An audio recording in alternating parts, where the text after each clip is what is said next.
जब तक तुम अपने आप में रहोगे कि मैं ये काम कर लूँगा, मुझे किसी के सहारे की ज़रूरत नहीं है, खुद में विश्वास नहीं रखोगे, काम करते चले जाओगे, खूब मेहनत करोगे, तो उसका रिजल्ट जो आप चाहते हो वो नहीं आने वाला है। जो कहना है मैं बिल्कुल साफ कहता हूँ। क्या गारंटी है आपके जीवन की कि आप जितना स्वस्थ और मस्त आज हो कल भी रहोगे। तुम अपने काम में बिजी हो, हम अपने काम में बिजी हैं, पढ़ाई कर रहे हैं, कुछ भी काम कर रहे हैं, हमें लगता है हमारा जीवन हमारे हाथ में, हमारे कंट्रोल में है, हम चला रहे हैं अपने जीवन को, जितना हम चाहेंगे उतना ज़िंदा रहेंगे। क्या गारंटी है इस बात की? कभी इसको आपने सोचा है? सोचना चाहिए कि हमारी आयु अगर रहेगी नहीं तो हम आय का क्या करेंगे। यूट्यूब पर बहुत सारे लोग या वैसे भी बहुत सारे लोग बताते हैं अपनी आय को हम कैसे बढ़ाएं, आय के स्रोत कितने, मल्टीपल सोर्स ऑफ इनकम बताते हैं लोग। पर जब तुम्हारी आयु बचेगी ना, कौन बचाता है आयु? तुम्हारे जीवन की रक्षा कौन करता है? इसको एक बार सोचा है? तो इन सब के लिए क्या ज़रूरत है? सहारे की ज़रूरत है। एक प्रभु का सहारा हमें चाहिए जो हमारी रक्षा करे, जो हमारे साथ रहे। वो रहता हर पल है लेकिन हम मानते नहीं हैं।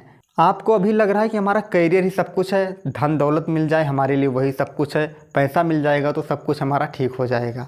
लेकिन ये कंप्लीट आपकी बढ़िया सोच नहीं है, नहीं है। आप गड्ढे में गिर जाओगे, लास्ट में पक्का गिर जाओगे। क्योंकि जिस चीज़ की सबसे ज़्यादा ज़रूरत है, जो हमारे पास है, हम उसको देख नहीं पा रहे, उसको पहचान नहीं पा रहे हैं। वो पहचानने के लिए प्रभु जब कृपा करेंगे तब हम देख पाएंगे, समझ पाएंगे कि और भी चीज़ है जो उन सबसे ज़्यादा महत्व रखती है। इस वीडियो का सबसे मेन पॉइंट जो मैं शुरू में आपको बता दूं कि अगर आप प्रभु को अपने साथ मानकर चलोगे तो आपका रास्ता सब क्लियर होता चला जाएगा। कोई अटकलियाँ आएंगे नहीं, आएंगी तो आप में लड़ने की वो क्षमता भगवान स्वयं दे देगा और आप लड़कर अपने लक्ष्य तक पहुंच जाओगे। यही इस वीडियो का मेन पॉइंट है।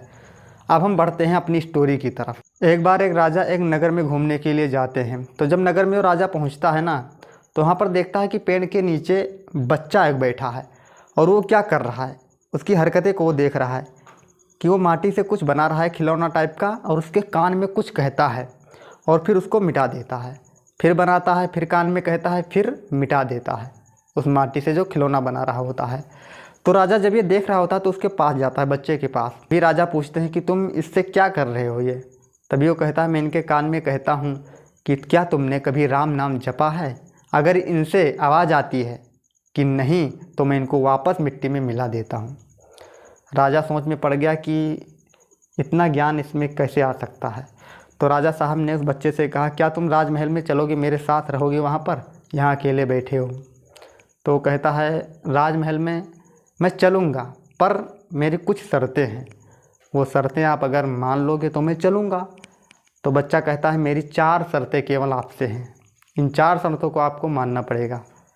राजा कहता है, शर्त है? कौन सी शर्त है बताओ? तो बच्चा कहता है, मेरी पहली शर्त वो है कि जब मैं सोऊंगा तो आपको रात भर जागना पड़ेगा, जब भी मैं सोऊंगा तो आपको जागना पड़ेगा, ये पहली शर्त है। दूसरी शर्त है कि जब मैं भोजन करूंगा तो आपको भूखा रहना पड़ेगा। और तीसरी शर्त यह है कि जब मैं कपड़ा पहनूंगा तो आपको नंगा रहना पड़ेगा। और चौथी शर्त हमारी यही है कि जब मैं आपको बुलाऊंगा या जब मुझे परेशानियां होंगी तो आपको हर काम अपना छोड़कर मेरे पास आना ही पड़ेगा। तो ये 4 शर्त अगर आपको मंजूर हों तो मैं चलने के लिए तैयार हूँ। राजा कहता है, ऐसा बिल्कुल नहीं हो सकता कि तुम जब बुलाओ मुझे तब मैं आऊँ, ऐसा तो हो ही नहीं सकता। जब तुम सो तो मैं पूरी रात जागूँ, ऐसा नहीं हो सकता है। तो बालक कहता है, तो फिर मैं आपके साथ क्यों जाऊँ, मैं अपने प्रभु के साथ क्यों ना रहूँ? वो प्रभु, वो परमात्मा जो मेरे लिए भूखा रहकर भी मुझे मेरा पेट भरता है। जब मैं चैन की नींद सोता हूँ तो मेरे लिए रात भर जागता है, मैं निश्चिंत होकर सोता हूँ। वो स्वयं भूखा रहकर मेरा पेट भरता है, वो स्वयं वस्त्र होकर मुझे वस्त्र प्रदान करता है, पहनाता है।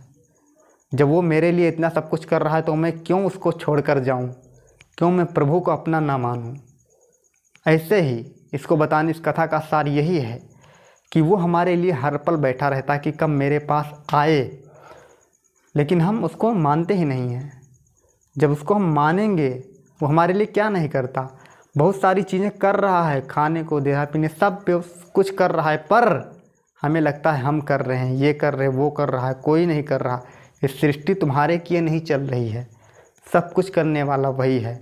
हम एक बार उसका धन्यवाद भी नहीं करते हैं। यहाँ तक कि सब कुछ जानते हुए हम विषयों में, फालतू की चीज़ों में उलझे हुए पड़े हैं, कर्म किए जा रहे हैं, उसी में डूबे हैं, काम वासना में चले जा रहे हैं, कुछ क्षण नहीं निकाल पा रहे हैं, एक दिन में भी उसको याद नहीं करते, एक मिनट सोचो, उसको भी कुछ ना कुछ हर्ट होता होगा कि मेरा हो कि मुझे एक क्षण भी नहीं याद करता, इधर उधर भटक रहा है, विषयों में आसक्त है, बिल्कुल वासना में लिप्त है, काम में लिप्त है, कोई मतलब ही नहीं है।